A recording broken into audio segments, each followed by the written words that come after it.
Assalamualaikum warahmatullahi wabarakatuh. Nama saya Muhammad Halim Abdul Aziz, NIM 19212104.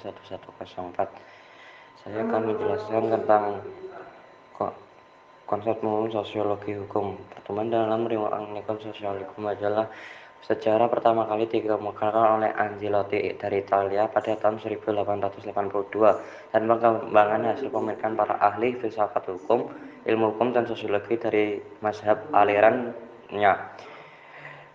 Dan di dalam tersebut ada law in vogue, hukum sebagai susunan peraturan yang biologis konsisten sebagai normatif. Sosial hukum sebagai penata sosial yang dikaitkan dengan menimbulkan pengaruh dan akibat pada berbagai aspek kehidupan sosial.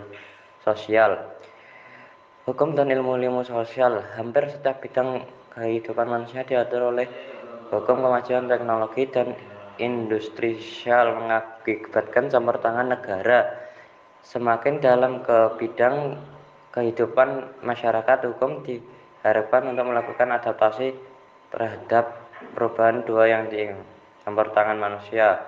Hukum sebagai luas sosial industri. Hal ini menyebabkan studi hukum memperhatikan hubungan antara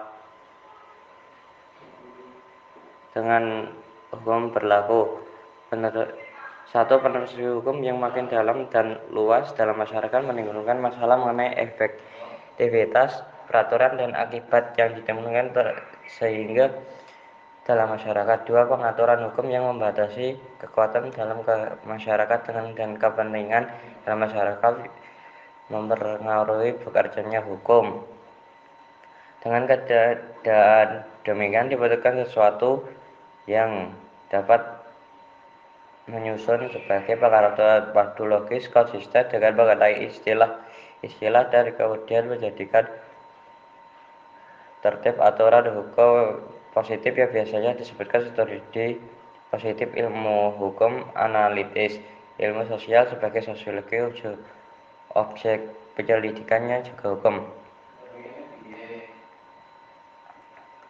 Pengertian hukum yaitu sistem aturan metodologi bersifat normatif, analitis, dan ide nilai konsep hukum.